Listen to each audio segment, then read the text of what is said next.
Hello everyone, we are glad to have you back. The reboot's most overt allusions to Niles Crane are in Frasier Season 2, Episode 5, which is both a boon and a bane.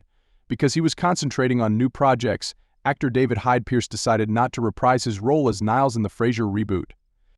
But the character is still present in the show, in part because David Anders Keith, the son of the character in Daphne, is a regular. The closest thing the Frasier reboot has to a Niles is Nicholas Lyndhurst's portrayal of Alan Cornwall, who has a tight friendship with Frasier that occasionally degenerates into antagonism. There is an opportunity to bring Niles back, at least in a sense, as Frasier writes his biography in The Squash Courtship of Freddie's Father, a Season 2 episode. Even though Niles doesn't show up on screen in Frasier Season 2, Episode 5, his character is clearly important to the plot. David has sent a copy of his memoir to Niles for his comments, which are appropriately sharp and humorous, as Frasier seeks input on it. With a few sharp jabs and tender jabs at his brother, as well as allusions to Dante's Inferno, it tries its best to mimic Niles' voice.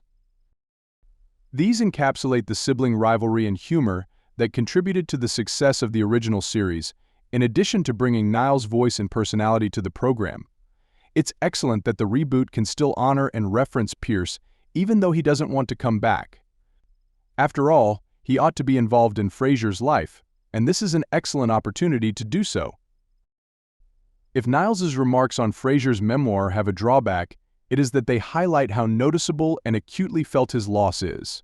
No one compares to Pierce's humor, both verbally and physically, even though characters like Alan are entertaining. Niles was always one of the funniest aspects of Frasier. It is impossible to duplicate the high farce he brought to the original.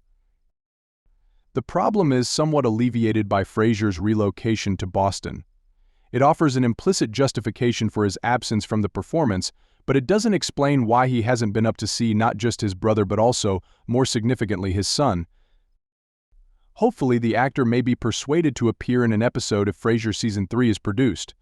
The last void in Frasier's reboot would be filled by seeing him, and, in fact, Daphne Jane leaves again, giving it a more robust feel and appropriately resolving the problem with his absence. Reviving the magic that Frasier and Niles have would be a great way to make the remake come close to being as good as the original, but it doesn't seem realistic at this point. Thank you for watching. Please subscribe.